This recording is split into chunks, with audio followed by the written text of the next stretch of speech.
today changes my whole entire life.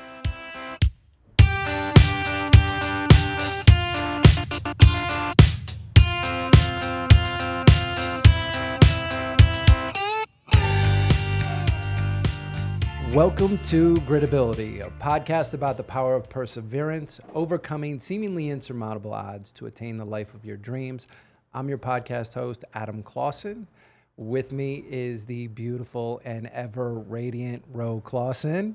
Yay, I am so excited for this episode. First of all, we have the most amazing guest. And second of all, she's our first female guest, right?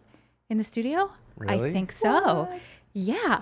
And I told Adam on the way Perfect. here, I'm like, all right, listen, you do the intro. I'm just going to say a couple things about Kortney and then I'll throw it back to you. And then as I start talking, he's like, oh no, you're doing the intro.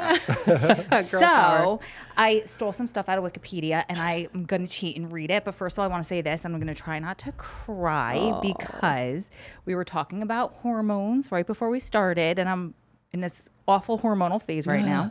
So I thought I was the queen of like women's empowerment. I started this nonprofit to help women feel confident when their loved ones are away in prison, right? So I'm like, I got this on lock. Then I met Kortney, Kortney Olsen, by the way, who like, you know how sometimes you teach what you need to learn.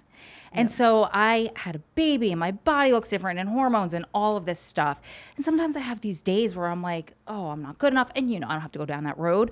But I go on social media and I see Kortney's posts and I'm like, I could do this, right? Like I'm the girl who I worked at a company for 15 years and I never wore a skirt unless it was maxi because I hated my thick legs. Worked out at CrossFit for easily 7 years, did not wear a pair of shorts. I was gonna say you didn't wear shorts, I did you? never wore shorts to the point where I lived in New Jersey, right? And I would pack my clothes before I went and I accidentally grabbed a pair of those leggings that keep you warm in the winter. Yeah. It's July and I had sunburn. And somebody offered to lend me a pair of shorts and I wouldn't wear them. Right? So Kortney's made me feel so confident, right? When I see your posts and I read them and I feel them with my whole heart and soul.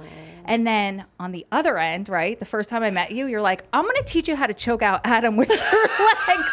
And I'm like, I love this girl. So we're going to talk about all of this and how you became this amazing rock star, right? We're going to girl crush girl crush. There's a pun. GRRL crush. We'll get there. But okay, so you started competitive bodybuilding in 2011, right? And then this is the coolest one. You went to Australia and became their first ever female arm wrestling champion in 2012. Freaking amazing.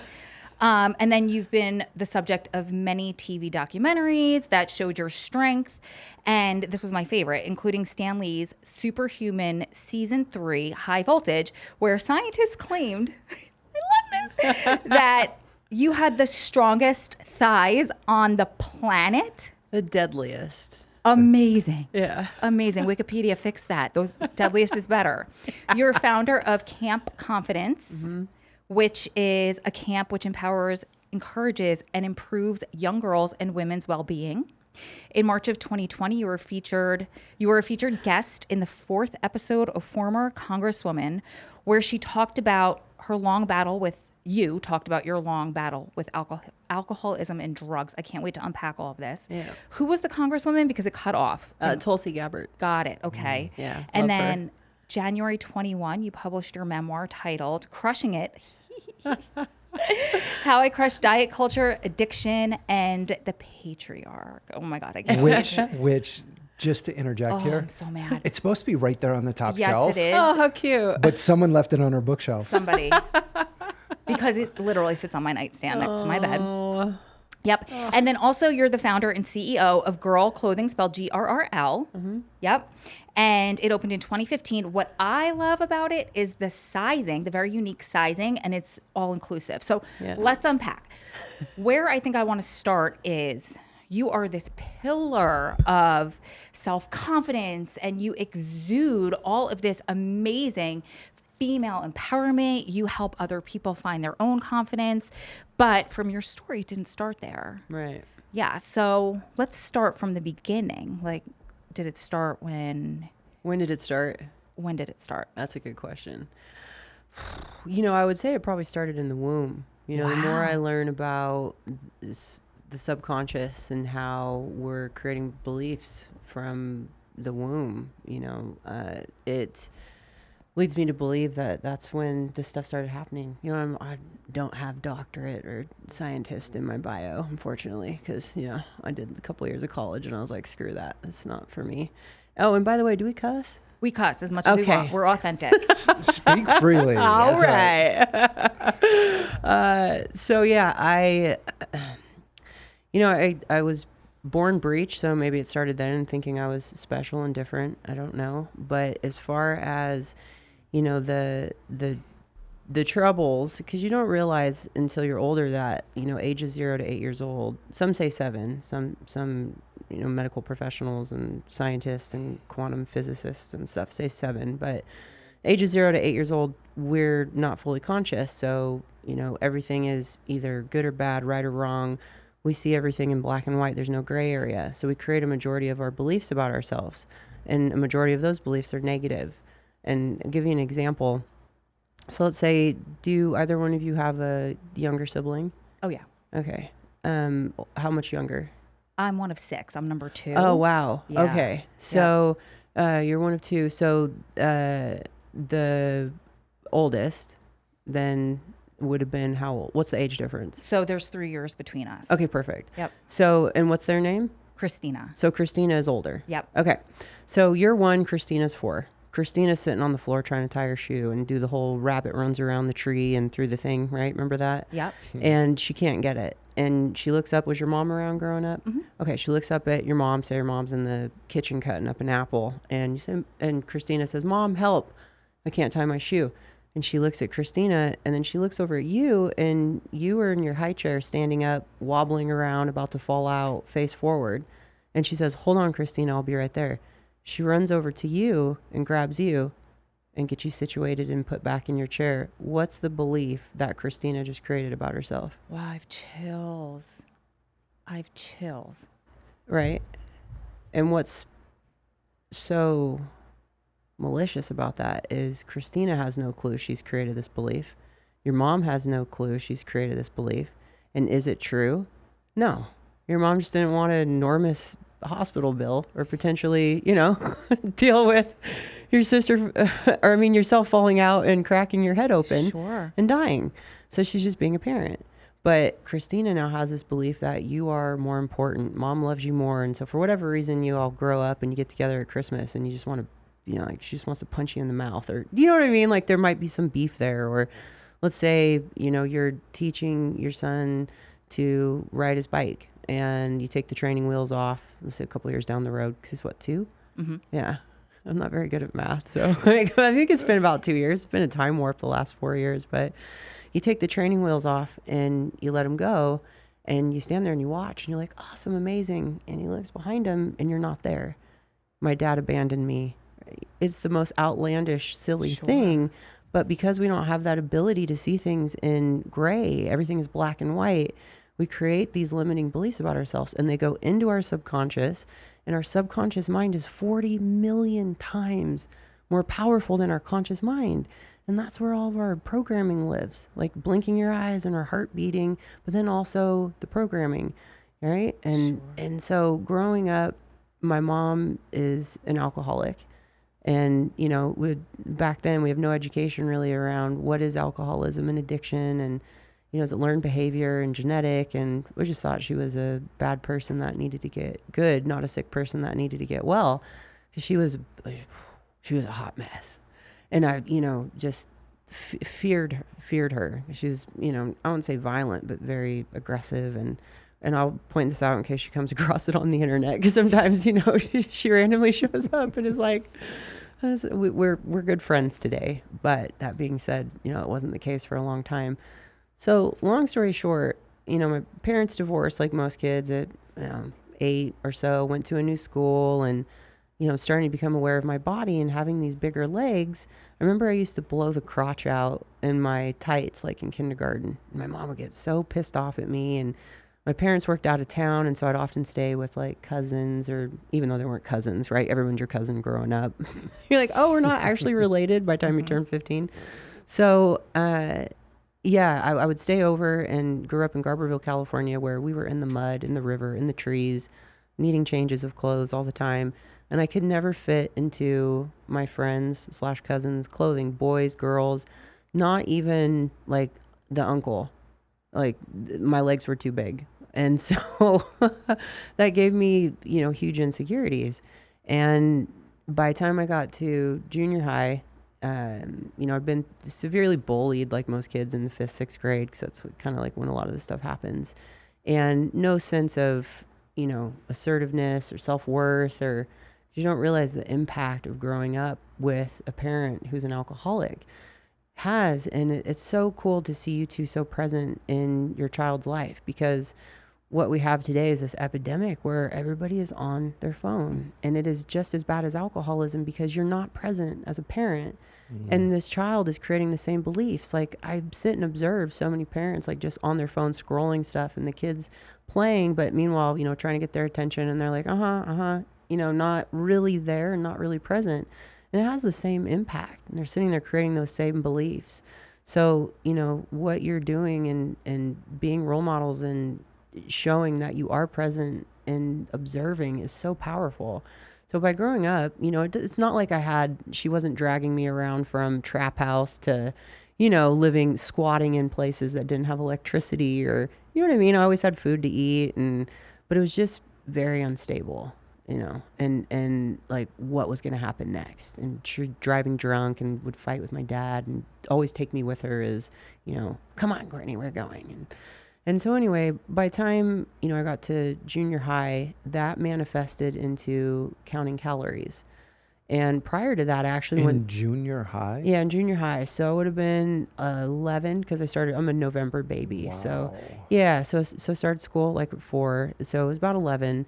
And then prior to that, when my parents divorced, and we don't realize like how much of an impact that has on us as kids. We blame ourselves, and of course back in the 80s, late 80s, it's like there's no sit down and have a come to Jesus moment and talk to your kids like they're, small young adults, and say, hey, look.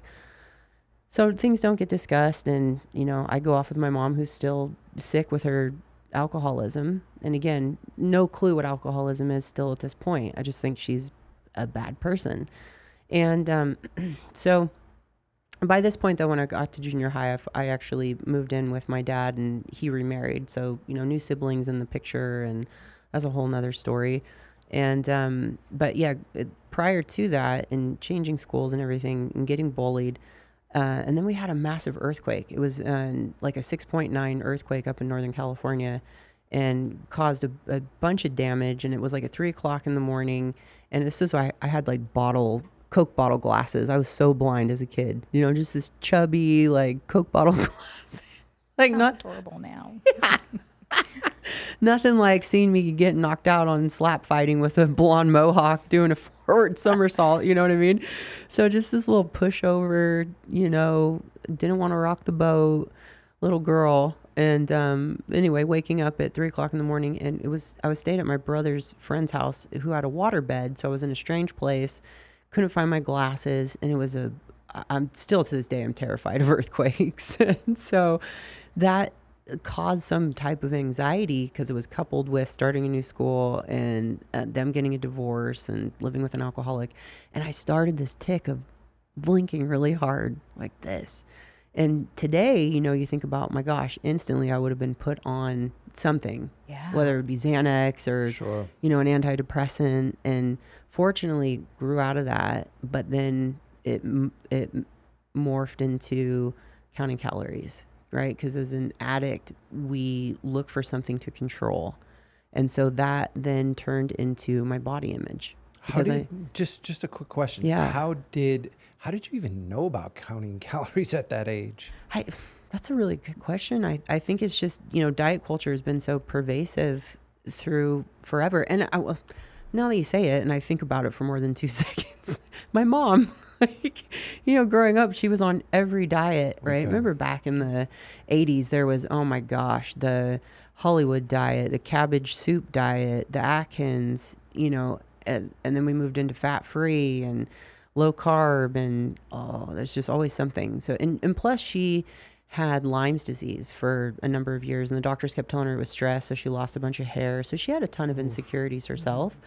And I would just sit and watch her in the mirror pick herself apart.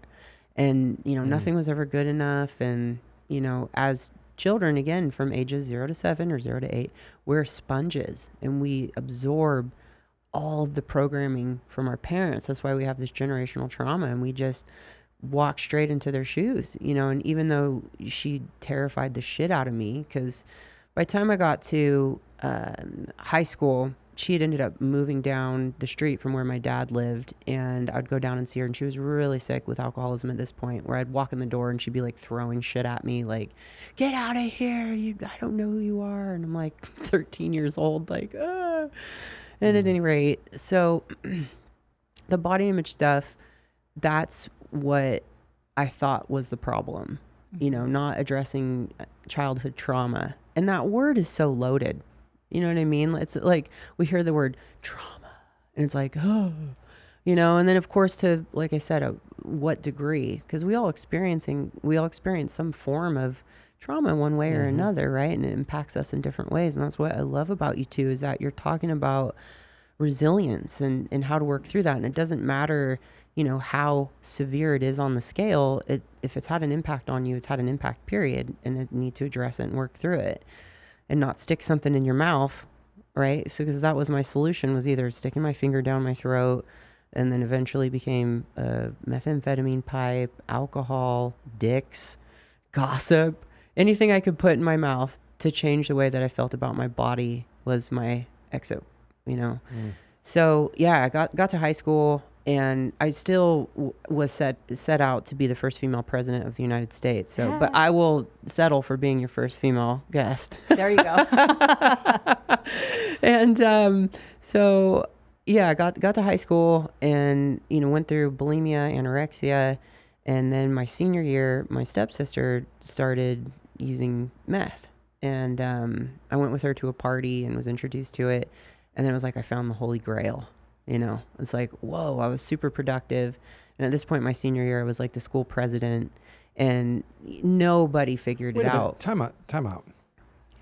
How did you go from the chubby little girl with the Coke bottle glasses and the tick to the class president? On meth. Right? Amazing. Yeah, right. The meth came after the fact, but I was very outgoing, because on the outside, well put together, and was still charismatic, but I was a people pleaser as well. Okay. I was looking for validation through everybody. And again, because growing up, I didn't get that attention. So I would, constantly be looking for validation through other people or adults.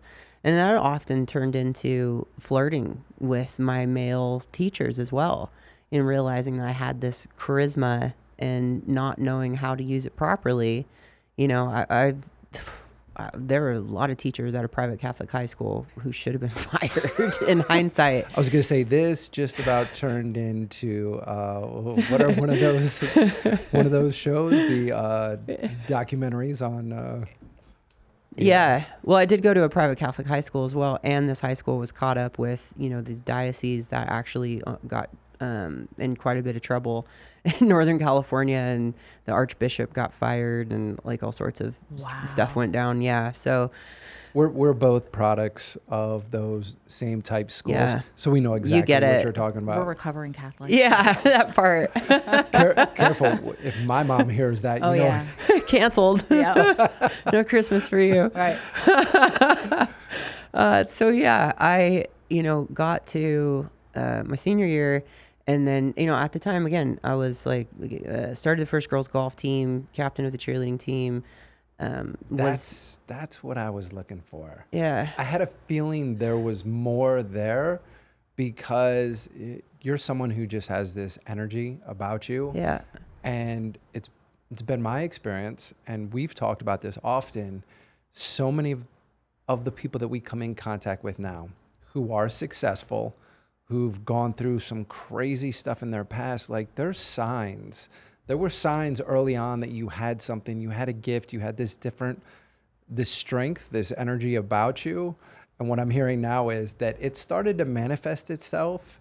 And although you didn't have the means to deal with the trauma, it was there. Like, other people were noticing it. Like, you don't become the class president, the cheerleader, the captain, all of these other things without having something, some sort of gift. Yeah. Yeah, that's true. I was always in a leadership position externally, and then internally when I was by myself, it was always like that inner dialogue of, you fat piece of shit, and the level of body dysmorphia, eating something and then looking in the mirror and physically being able to see where you thought you gained weight. Something changed in your body, and it's like, well, actually that's scientifically impossible. Yeah. You just ate a fucking cookie last night. It's fine. Take a breath. But you get so hyper focused on it, and you don't have anybody to talk to about it. And, that's when things go south, is when you're in your head by yourself. Right. That's why community is so important, and having podcasts like this and bringing awareness to these types of things, because otherwise people, don't put two and two together. So yeah, there was a lot of, it was very outgoing, but what often is happening on the inside is a different story. Because a lot of times, when jumping forward to Camp Confidence, when I decided to start that, which is a whole story in and on its own, hopefully we get time to go there, but I get parents who say, oh, my Jessica's, she's captain of the debate team and a 4.0 GPA, and she's doing great. I'm like, yeah, well, let me tell you a story. You really can't tell what's going on. And so often with girls, and boys have body dysmorphia as well, and bad body image issues. Yep. Yeah, because, and the screwed up thing, of course, is that you aren't allowed. I mean, of course you're allowed, but you aren't encouraged or embraced to talk about it, because then you're a little bitch, you're a crybaby.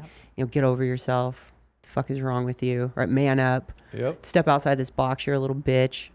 So, but yeah, I had all these things going for me, and was even in a Christian rock band. Me and Jesus Christ were tight. I was like baptized for the first time when I was 15. Yeah, I had a spiritual experience in this youth group, and it was fascinating. And to go from that to this incredibly other path is like, wow, how did that happen? So I did meth for all of my senior year, and finally a teacher caught on, and he pulled me aside and he's like, okay, you're either drinking, you have a drinking problem, or it's methamphetamines. Which is it? And he was probably like one of the younger teachers, and he was hot. So I was like, it's meth. And, kind of freaked out. And they're like, well, do you want us to tell your parents, or do you want to see a drug counselor? Of course, I'll see a drug counselor. Went and saw the drug counselor. He said, well, why'd you do it? I said, because I thought I was fat, and, I wanted to lose weight. And he said, okay, I have the perfect solution. We've got this guy who's a former Golden Gloves champion, ex-heroin addict, and he's married to a nun, and he has a boxing class. Like, what could possibly go wrong, right? So I said, okay, I'll go check it out. And of course, we had some talks about, addiction, but it was never pointed out that alcohol is a drug, right? So as we say in 12-step recovery on the drug side, it's like alcohol is a drug, period. And so I went to the guy's class, and he was 72 and I was 17, and I think I had 3 days clean at this point, and he took a liking to me straight away, and I could tell. But of course, that's my flirting personality, right? So he says, I want to make you my last prize fighter before I retire. And right, so my initials are KO. And I was like, oh my gosh, I'm supposed to be a world champion boxer. That's why I pissed off all my scholarships. I'm not meant to be the first female president of the United States. I'm supposed to warn all these young girls, like, to not do meth. This is great. Like, I'm going to be this champion boxer. And yeah, that's my goal. That's my life purpose. And he's like, all right, come to my house and we'll watch some tapes, because for all of our young viewers and listeners, there's this thing called VHS tapes. You should look it up. It's fascinating. We've come a long way. I appreciate your technology, okay? I instantly think of the pencil and the tapes. You know what I mean? Yeah, oh, yeah. Oh, Lord. So, and they're like, what are those letters again? Exactly. I don't even know what they stand for. Video. Who knows? We're too old to remember. Yeah, exactly. I can't remember what I was doing 5 minutes ago. Right. Speaking of hormones. Right. I totally respect that. So I I went out to his house, and as soon as I got there, like I had something gnawed up in my stomach, you know, because even in the class, I could tell the way he like licked his lips and was, you know, the way he was touching me. Like I knew it wasn't right, but I never had a role model in my life, a strong woman, or, you know, my dad was a great man. He liked to party, heavy drinker, worked out of town a lot. You know, I think tried to avoid the house because my mom was, you know, my mom. So, there was never anybody to, you know, share these tools of assertiveness and how to channel your energy properly and, you know, pick up on these red flags. And so getting that validation was great, right? Because that's what I was craving, was that attention and validation from other people, because I didn't know how to get it from myself because I couldn't stand the sight of my body. And so I ignored the red flags, went out to his house, like it was the 1 or 2 days later. And as soon as I pulled up again, nodding in the stomach, I was like, this doesn't feel right, whatever. Went, knocked on the door. He opened the door, and he had a cup full of cognac. And he's like, hey, baby, come on in. And I was like, that's weird. I was like, okay. And went in, and he's like, come sit down, and sat down on the couch. And he put his arm on me, on my leg. And straight away, I was like, this is not a good situation. But he says, here, I poured you a drink. And again, we didn't have the conversation that alcohol is, you know, it's no different than smoking meth at the end of the day. And I thought, right, well, this guy's supposed to be my mentor, right? He knows what's best. And so I took a couple of drinks, and he had a blunt. And at that point, I'd never smoked weed. So this whole thing about weed being a gateway drug, even though I'm from Humboldt County, California, where it's like the Amsterdam of North America, but I hadn't smoked weed, and I took a few hits off this blunt, and he put on a tape, and we started watching some fights because we were going to order equipment, and he was going to run me through, like, you know, visually as opposed to just in class and watching some fights and stuff. And the next thing I knew, I woke up, and this 72-year-old man was inside of me. Oh. Yeah. So 3 days clean, 17 years old, and I was just, what the fuck? And you were a virgin? Yeah. Oh. Yeah. Got him off of me, and it was just like quickly gathered my stuff. And he's like, you okay, baby? And I'm like, yeah, I need to go. Got in my car, left, and he never reached out. Like, and had a pager. Yeah. Never paged me, never called my parents' house, just no word. So in my mind, I made up the story that this was my fault. I let him on, you know, I shouldn't have taken the drink, shouldn't have hit the blunt, and that was that. And then I even went back and trained with him, but I never let him really get close to me. And so I went off to college 3 months later, when, you know, school started back up, and I went off to Sonoma State University and was already like, okay, this isn't Stanford. I'm no idea what I want to do with my life. You know, I picked criminal justice as a major because I thought, all right, I'm going to go get all the drug dealers. I didn't turn out to be a champion boxer, but I kept holding on to that idea of being KO. And so KO, my initials, I went and got that tattooed on my arm, but then I stepped straight into my mom's shoes and started drinking and developed alcoholism, not knowing that I'm doing the same shit. And so the person that I feared the most, right, because she'd crack a King Cobra at 7 o'clock in the morning, and then she'd switch to Carlo Rossi, and it was wine, and then it was gin and tonic, and then it was, you know, the whole typical alcoholic behavior, you know. And the hair on the back of my neck would stand up, right? And you'd think that you would never do that. It's like the son that watches, I always think of Prince, you know, watching his dad, you know, beat the shit out of his mom, or any child that watches that, generally men, right, that then grow up to do the same thing. It's like what happens to us with our programming that we forget and go straight into that same behavior, right? Again, it's that subconscious that's 40 million times more powerful. It's wild. It's like an ant riding on the back of an elephant, and the ant is your conscious mind saying, let's go to the gym. And the elephant's like, yeah, fuck you. I'm going to In-N-Out. You know, it's like the elephant's always going to win. So, yep, walked straight into her shoes, and then that kicked off my whole alcoholism. And then from there, it's a long story of wrecking 5 Hondas, becoming a drug dealer with the sawed-off shotgun, like in a low rider, doing geographicals up to Oregon, having to flee that state for felony check writing, just doing tweaker stuff, just ridiculous. And I became that person where I'd steal your wallet and then help you look for it. And that's why I find it so important to talk about this stuff, because there's so much stigma still around addicts and alcoholics. And it's like, we have a fentanyl epidemic, and it is literally killing so many people, and we're not doing anything about it. 99% of our conversations right now as a general public, from what I've seen, are talking about trans people, and should trans women be in sports? And it's becoming like this giant argument of, it's the new gay marriage, right? Whether gay marriage is correct or not, like looking for something to rally people behind and not address all of these other issues that we have going on. Prison reform, right? I mean, you name it. There are so many screwed up faculties and systems in our country, and yet we are purposely, I believe, being led down this path of massive division. So, it's unfortunate, but it's important for me, and I appreciate you giving me this opportunity to share this with your listeners, because when we think of addicts a lot, we think of like, oh, it's a matter of willpower. And I'm like, bitch, have you seen my biceps? Like, right? Because I always stayed in the gym. Like, that was my outlet.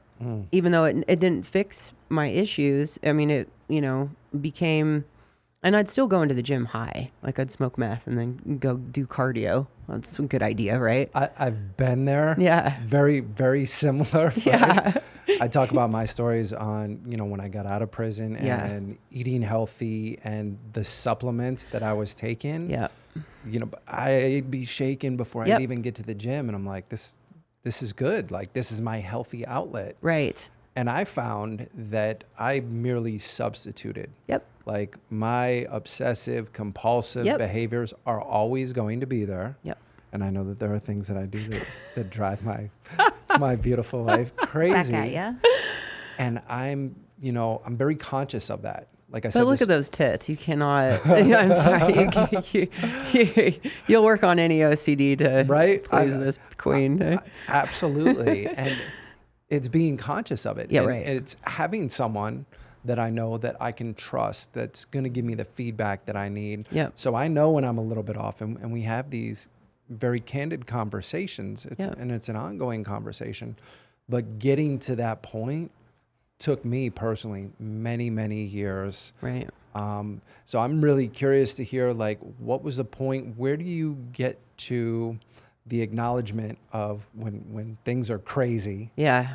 When you're all the way out there, Yep. How do you find your base, and how do you start bringing it back? It's a really good question, because for me, it was so many different times. I would go, so I went to rehab when I was 21, because I, was sitting next to a meth cook one day, and I'm like, this isn't the White House. You know what I mean? Like, the penny dropped, and I'm like, what the fuck am I doing here? And it was a harsh realization. By this point, I've wrecked a few Hondas, and 5 in total by the end of it all.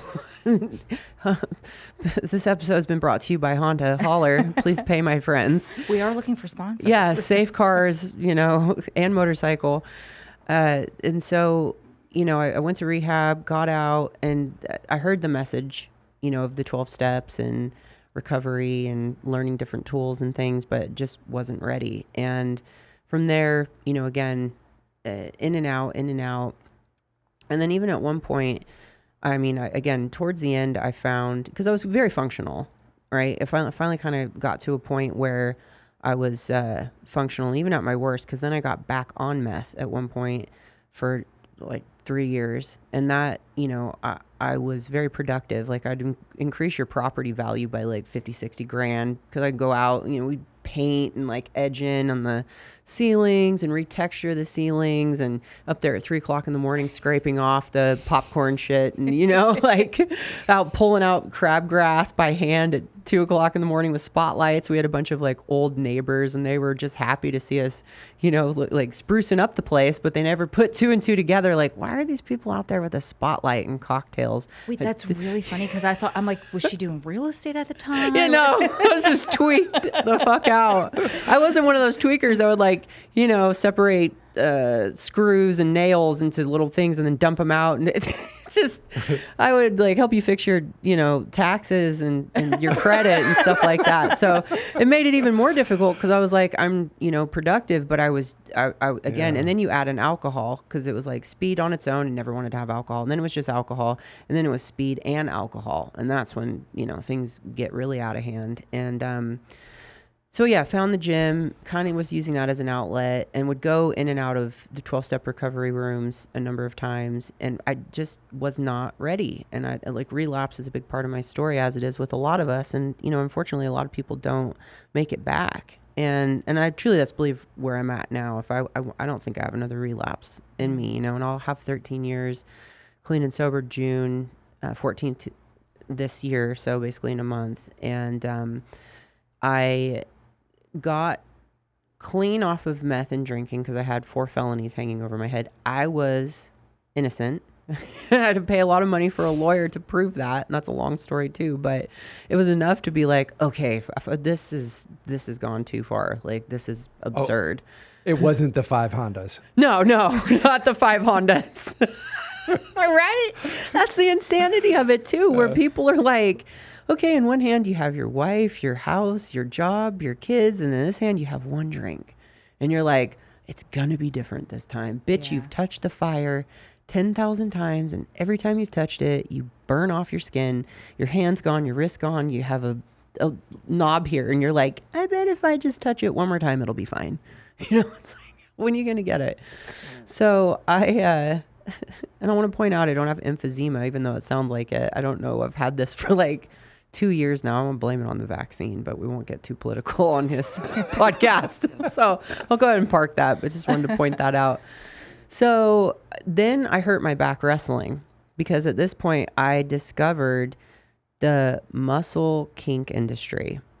So I was selling cars.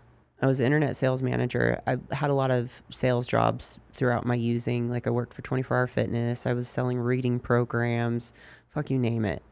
I was in sales. And so as an internet sales manager, I hated it. Hated my job. Didn't have purpose. And that was, I think, one of the biggest driving factors aside the body image stuff for the depression is when you don't feel like you don't know what your purpose is, right? And I knew I had something to offer, but I didn't know what it was or what I wanted to do. And I think at the time too, I had like $4,000 in debt on a credit card, and that stressed me the fuck out. Like now I'm like, cool, just add a few zeros on there. It's like, well, that's another lesson you learn. It's like credit score, because it used to be so important. And now with the Biden administration, it's like, you got a better credit score, you're paying higher. Like, what the fuck is that? Anyway, again, I said I wasn't going to get political. And so, I hurt my back wrestling because I actually this was when we had Craigslist. You remember Craigslist, right? Yeah. And I was looking I started doing like, topless modeling and, getting into some of that just to support my pill habit. And so I had 3 months clean and sober off of meth and alcohol, hurt my back, wrestling, and then went down that path of getting on pain pills because that wasn't my problem, right? My problem was alcohol and meth. And it was very functional. It wasn't like, I'd black out because I was always a blackout drinker. And, I would drink at work and then I'd have to go home on my lunch break and smoke meth to sober back up. Like it was that ridiculous. And nobody figured it out. I'm sure people had their suspicions or would smell it, but nobody ever said anything to me because I would be high performing and I could talk my way out of a paper bag. Customers would come in straight away.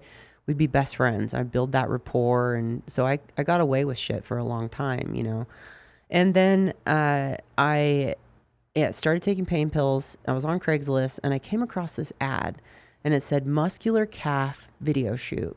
Athletes and ballerinas must apply, $100 an hour. And I was like, what the fuck is this? I'm going to take a picture of my calves. Like, okay. And I did. And sure enough, this guy came into my office like 2 days later on the weekend and was kind of explaining to me like, yeah, so it's just this, you know, I take videos of your calves and that's really about it. And I was like, all right, shit, sign me up. So I drove down to Oakland that weekend and was introduced to this whole underground world, which was probably one of the biggest, if not, yeah, the biggest first watershed for me. And that's the only fancy word I know, by the way. If y'all don't know what watershed means, it's like turning point, aha moment. And I was like, what is this? And it's this whole world I discovered of men, because I was never approached by women in my career doing this. And this was 2008 is when I started. And first it was just, you know, making these clips with this guy and it'd be flexing. And then I found that there's this webcam and I'm like, oh, I can't do that. My boyfriend will get pissed off. And they're like, no, it's not like that. You flex. And I mean, you could get topless if you wanted to, but you know, you don't have to. And I'm like, and they're charging $6.99 a minute. Like, what? This is crazy. So I spent like 4 months on there and started learning about all these different kinks. Because I guess the difference between a kink and a fetish is something like you actually need in order to reach sexual gratification, right? Whereas a kink is just something you're kind of into. And it's primarily for your species. Because we're like, let's have a glass of wine and cuddle and talk about the stars. You know what I mean? You guys are like, let me act like a coffee table and put a cigarette out on my forehead. That'll really get me off. Like, what?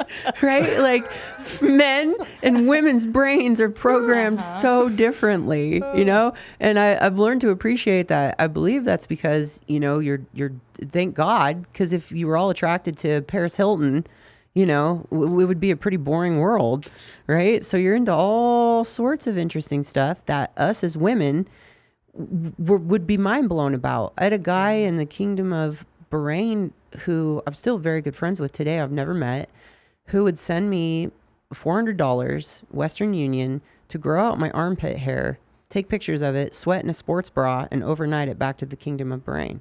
Wow. And there would be certain areas, like in the Middle East especially, they're really into lift and carry. So this whole muscle kink industry is things like female strength. They're demonstrations of strength. Some guys want to see you Hulk out of your clothes and like break desks. Some guys want to see me choke men out with my legs. That's how I got started smashing watermelons. That's right. I'm going to teach you. And here's the thing. I know that we're running up on time here. No way. Oh my gosh. We are. What? And it's been quite just getting to the good part. I know. Like, the how whole did thing that is a good happen? part, but Part 2. yeah. There's definitely going to have to be a part 2 because we can go down the whole path. Oh, yeah. What a cliffhanger.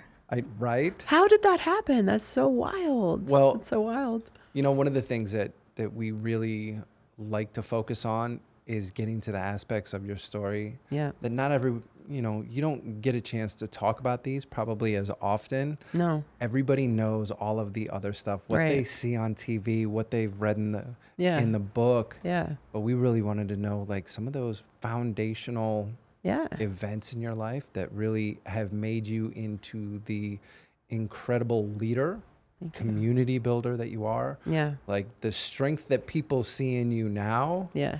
It's important they know where it came from. Yeah. And that definitely was like one of the biggest things because it helped me realize that everybody's wearing a mask. Because that transitioned into then touring around the world and, you know, I would meet men in hotel rooms and I would tell the front desk, I'm like, look, this is going to look like Pretty Woman Part 2. But all these men are coming through for me to like beat them up, basically not beat them up, but, you know, choke them out with my legs and arm wrestle them and pick them up and carry them around, you know, muscle worship. Like my highest paying session, and hopefully no one from the IRS is listening to this. If you are, whatever, put me in prison. I don't care. Less stress, I'm sure of it. Well, no, you would say otherwise. But hey, I'm sure I'd change a lot of lives in there. You know, 12 step, a lot of people, if it's God's will. And at any rate, where was I going with that? Well, seriously. Your highest paying session. Thank you. That's a good friend. Everybody listen, that's a good friend right there. So highest paying session, but then again, it is a good kind of, you're like, how much? It's $3,000 to worship my calf muscles for 2 hours. No sex. And that's why I used to blog about this stuff because I was so proud of it. I'm like, what? This is insane. I spent my whole life wanting to be Kate Moss, hating my body, and it didn't make it go away, right? It still took another 10 years for me to walk through that body dysmorphia and that hatred of my body, right? To finally get to, the point where I, launched GRRL, created this body acceptance revolution, because I think back and I'm like, I was so preoccupied being stuck in self-pity and self-hatred and poor me that I had no clue what white privilege was, right? And that even took me 6 months to unpack. And I thought I was like this super enlightened, I've done all this personal development and emotional intelligence, 12 steps, all this shit. And, being able to realize that even, like, wow, it's wild. So to, learn that everyone's wearing a mask. And because I'd see federal judges, rock stars, cops, FBI agents, people that are pediatric physicians, and then car mechanics, computer programmers. There was no rhyme or reason. There was no, because it wasn't like I was a dominatrix. I was a true, powerful, strong woman. And they were truly fascinated by this. And so for them, men to come and be in my presence for an hour and to be on the other side of the coin, to be, not the breadwinner, not the rock, not the dependable one, and to have that permission to let go and be out of control for an hour was like such a release for them, just emotionally, spiritually. And most of the time they'd turn into therapy sessions, right? And so that really opened my eyes to the world is not what we think it is. And that's what propelled me to say, I have to get this message out to women and stop women on the street and be like, oh my God, did you know there's some guy out there who would pay you $400 an hour to like just touch your calf muscles? It's absurd. I know, right?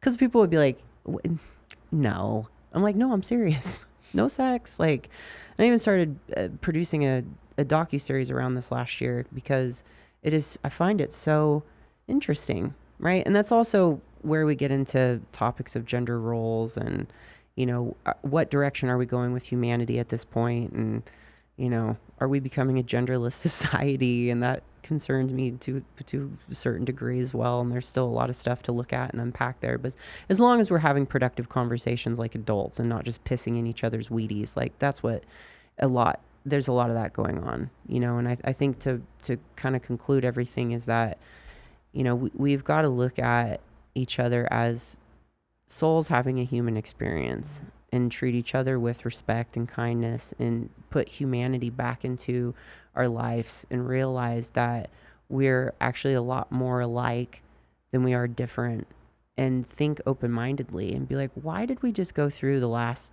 3 years of what we went through? Because a lot of people truly suffered mentally, in the isolation, and then all of a sudden and people lost their business, they lost families. And I was listening to and I don't listen to Joe Rogan. This is actually the only Joe Rogan podcast I've listened to, but he had a doctor on there that testified that 80% of the people who had died could have lived had they used the appropriate drugs that were kept off market. And you got to start asking questions and being like, what? Well, Yeah. you know what I mean? So no, I would agree with you. I'd say that it's still, there's going to be lingering mental health effects from this. Yeah. That we don't know how long it's going to last. It might be generational because we have a whole generation of youth who've gone through this traumatic period. Right. And it's going to take a couple decades to play out how that impacts them. Yep. But I want to point this out is what you're doing through your community, and we get to be a part of it this summer. Yes, I'm so excited you two are coming. Yeah. Truly. Tell us, make sure that everybody knows what this is. What's the event? Yeah, so GRRL Live is an extension of Camp Confidence, and Camp Confidence was what initially started the brand GRRL. It started out as a program for teenage girls because I wanted to teach them everything I wasn't taught in school. Like, don't take pictures of your tits and send them to your dirtbag older boyfriend so he buys you beer, because they might end up on the front page of the Sydney Morning Herald like mine did. That's another story. So, yeah, I started this program, and, the point was to teach them the tools to discover self-love, which was the 5 habits, lessons, and principles. And then they would see each other as sisters and not competition. Because I'd say, look, we are held back as a gender by our own doing, right? And it was remarkable. We had 61 girls come through the program, and they were cutting themselves. And this was back when Snapchat was the problem. You know, you fast forward now 12 years, and it's like, holy shit, TikTok, you know, just everything that's happened. And, you know, these kids not having access to resilience tools. And that's why I'm so glad you are doing what you're doing to share these stories and offer more solutions and resources for people. But one of my partners got pregnant, and in the downtime, my husband said, why don't you turn the same vision and mission into a clothing line, and then you can reach, because I started noticing the moms needed the message just as much as the girls, because they would have a remarkable transformation over this 48-hour period, we'll call it. It was a little longer than that. Make new friends, just thriving. And then I'd reach back out in a couple of months, and things would kind of start to deteriorate, and I would kind of start to pick up on your mom or your dad, you know, but the parents had a big role in that. Sure. And so I thought, yeah, that makes sense. How can we, you know, expand from a tiny corner of Australia and reach a global audience? And unfortunately is clothing, because it's not my jam. I think we should all just wear spacesuits or be naked. I don't know. I'm not naked, but it's because I have a lopsided vagina, and no one needs to see that. You know what I mean? Lopsided tits, whatever. We're all perfectly imperfect. But that became girl. And that wasn't I'm not a fashionista. So it was about the same thing, teaching self-love and acceptance, showing real bodies, you know, bigger bodies as well, doing epic shit and being strong and powerful and focusing on combat sports and strength sports. And, you know, and like you said, not using sizes and getting away from that stigma, and then creating a sisterhood. So if you see another girl in girl clothing, you're like, yeah, you're my sister. Because on all of our clothing is our it's called the pledge. And it's, I solemnly swear to the best of my ability to refrain from talking negatively about myself as well as other girls. I am an equal amongst my peers, and I do not see myself as neither better than nor less than.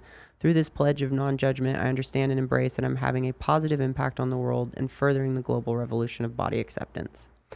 So you take the pledge, you say, and you can say it with someone else, and then you hold each other accountable. Like, stop talking shit about yourself. You took the pledge. Because as you said, right, you two hold each other accountable, and you have conversations. That's what you do. You call each other out, be like, hey, that's not how you normally act. What's going on? You know, or be like, stop saying you're fat. You know, you're not. Like, we have fat. We're not, fuck. You know? So, and then as part of that, I wanted to recreate Camp Confidence and have an event. So, because I'm not down with the virtual shit. So this is live. This is in live person, in Vegas, Las Vegas, July 15th, 16th weekend. Yes. And we have you two coming as one of our speakers, which I'm so excited to hear I've heard your story, but we're excited. Yeah, I'm super pumped. And we've got, you know, Captain Tavares, who's a female captain of Metro Police Department, who's got an incredible story where you both, you know, have stories of resilience and perseverance, and then everything from body art therapy, financial literacy, natural healing with essential oils, mental health and hormones. What else? Self-touch, Japanese bondage, which is not available for teenagers, by the way, because I'm a stickler with that. And all these different athletics to try: Olympic lifting, power lifting, so deadlifting in particular, golf, Brazilian jiu-jitsu for self-defense, strongman. We have booty yoga, not B-O-O-T-Y, it's B-U-T-I. And there's a few more that I'm leaving out. Oh, grief and anger management, and financial literacy, and a few other workshops. Well, where online? Because that's a lot. Yeah, it is a lot. I don't want to trust it to memory. Yeah. I want to send people there so that they can start signing up for it now. Yeah, that's great. How do they find it online? So the website will be up next week, and it's girllive.com, and it's GRRL. So for the camera, because I'm a visual person. So, or you just go to girl.com and you'll see, see, yes, Queen. You'll find the Girl Live tab on girl.com, and you'll find tickets to that. And it's the value is absurd, and we want to make it affordable. We lose money on this event every year, but we're like, we'll figure it out at some point, you know, but we're, as a small business, and that's a whole nother podcast we could talk about in the future, but you know, it's like, I guess stay in your lane and stick to clothing. But if you don't like that, then you can go out and do other stuff and not make money and stress about it and fumble your way through.